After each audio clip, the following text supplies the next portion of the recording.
Halo, apa kabar pemirsa? Kita berjumpa dalam Warta Parlemen, informasi aktual seputar parlemen. Bersama saya, Uki Abdul.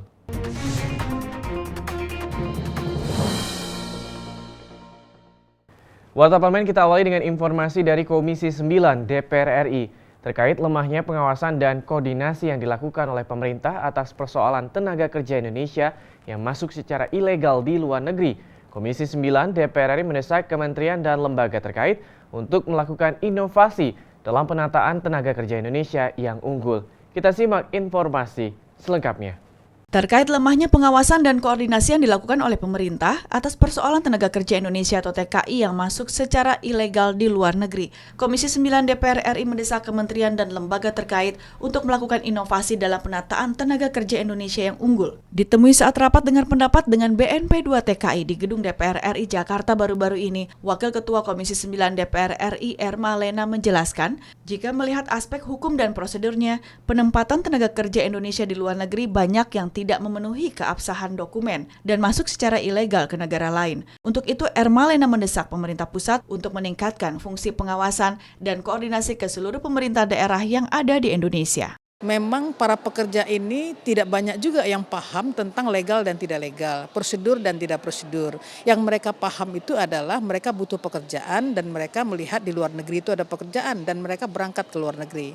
Sampai di luar negeri ada masalah yang dihadapi, itu antara lain adalah masalah yang menyangkut hukum di daerah penempatan. Sementara itu, anggota Komisi 9 DPR RI Irma Suryani menilai peningkatan kualitas pendidikan serta wawasan tenaga kerja adalah upaya dalam meningkatkan pemahaman dan pemikiran cerdas para pekerja agar tidak mudah tertipu dengan sejumlah janji yang ditawarkan oleh berbagai perusahaan yang merekrut tenaga kerja. Hari ini kan pendidikan kita baru gratis 9 tahun, harusnya 12 tahun gitu ya. Sehingga tenaga kerja kita mempunyai kualitas pendidikan yang cukup. Cukupnya kualitas pendidikan itu tentunya masyarakat kita ini tidak gampang ditipu. Ajib Caniago dan Ade TVR Parlemen melaporkan. Kita beralih ke informasi lainnya. Badan Urusan Rumah Tangga DPR RI mendorong Rumah Sakit Bakti Timah, Pangkal Pinang, Provinsi Bangka Belitung untuk menambah tenaga kesehatan spesialis, khususnya spesialis jantung, agar dapat lebih meningkatkan standar pelayanannya baik untuk anggota dewan maupun untuk masyarakat Bangka Belitung. Kita simak informasi selengkapnya. Ditemui usai melakukan peninjauan ke Rumah Sakit Bakti Timah, Pangkal Pinang, Provinsi Bangka Belitung untuk melakukan pengawasan pelaksanaan program jaminan kesehatan bagi anggota DPR RI dan keluarganya baru-baru ini, Wakil Ketua BURT DPR RI Agung Budi Santoso menilai Rumah Sakit Bakti Timah telah memenuhi standar pelayanan kesehatan baik untuk masyarakat Bangka Belitung maupun untuk anggota DPR RI seperti telah disediakannya fasilitas cuci darah, kemoterapi, dan dokter-dokter spesialis. Namun Agung mendorong Rumah Sakit Bakti Timah untuk menambah tenaga kesehatan, khususnya dokter-dokter spesialis, seperti dokter spesialis jantung, agar Rumah Sakit Bakti Timah dapat lebih meningkatkan standar pelayanannya untuk anggota DPR RI dan masyarakat Bangka Belitung. Paling penambahan dokter jantung ya, karena itu juga tidak mudah untuk mencari dokter jantung, dan mungkin untuk yang spesialis yang lain yang memang masih jarang di sini, saya pikir perlu untuk ditambah dalam rangka tidak hanya kepada anggota dewan tapi kepada masyarakat Bangka Belitung pada umumnya. Senada dengan Agung Budi Santoso, anggota BURT Irma Suryani menilai Rumah Sakit Bakti Timah meskipun belum memiliki fasilitas selengkap rumah sakit di Jakarta, namun sudah cukup memadai untuk memberikan pelayanan kesehatan. Irma Suryani menginginkan setiap rumah sakit rujukan program jaminan kesehatan anggota DPR RI dapat bekerja sama dengan perusahaan maskapai penerbangan untuk mengantisipasi apabila terjadi keadaan darurat yang mengharuskan menerbangkan pasien ke daerah yang memiliki rumah sakit dengan fasilitas lebih lengkap. Rumah sakit daerah ini seharusnya memiliki kerjasama dengan maskapai penerbangan. Nah, itu penting ya, karena apa? Karena ketika suatu hari terjadi ya nauzubillah min zalik, ya insya Allah itu nggak terjadi, pada saat kunjungan kerja misal terjadi sesuatu gitu ya, dan anggota dewan ini harus dibawa ke Jakarta gitu ya, itu bisa dengan segera dilakukan. Kenapa? Karena rumah sakit provider itu sudah punya kerjasama dengan maskapai. Dari Provinsi Bangka Belitung, Esti dan Samsyul, TVR Parlemen melaporkan. Warta Parlemen kita tutup dengan informasi dari Komisi 2 DPR RI yang mengapresiasi kesiapan Kota Kupang jelang pelaksanaan Pilkada serentak 15 Februari 2017 mendatang.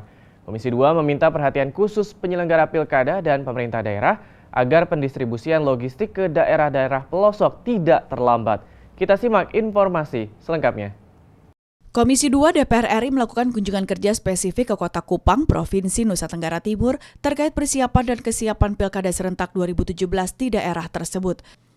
Ditemui usai pertemuan tim Komisi 2 DPR RI dengan pelaksana tugas Wali Kota Kupang dan Ketua KPU Provinsi beserta jajarannya, Ketua Tim Komisi 2 DPR RI Rambe Kamarul Zaman mengatakan pihak Komisi Pemilihan Umum Daerah telah menjalankan seluruh tahapan sesuai dengan Undang-Undang Nomor 10 Tahun 2016 tentang perubahan kedua atas Undang-Undang Nomor 1 Tahun 2015 tentang penetapan peraturan pemerintah pengganti Undang-Undang Nomor 1 Tahun 2014 tentang pemilihan gubernur, bupati, dan wali kota. Terkait logistik pemilu, Rambe mengingatkan agar KPUD dan pemerintah daerah berupaya maksimal untuk mendistribusikan ke daerah-daerah pelosok agar tidak terlambat sehingga pilkada serentak dapat berjalan sukses. Mulai daftar pemilih tetap dan juga dari sisi pengamanan dan juga dari sisi kesiapan di pemungutan suara. Ya sudah dipersiapkan. Memang kita pertemuan ingin merecek, kita tidak bertemu dengan para calon-calon tidak.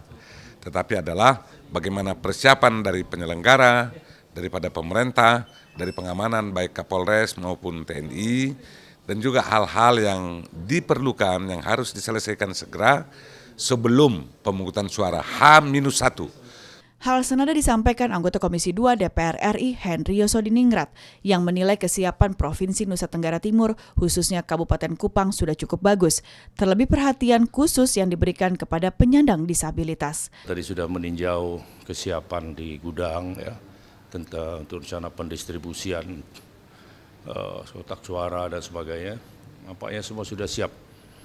Insya Allah mungkin karena cuaca aja mungkin ya, tapi saya lihat juga sudah diantisipasi sedemikian rupa di plastik, bungkus plastik, kemudian disegel dan sebagainya. Dan begitu juga sistem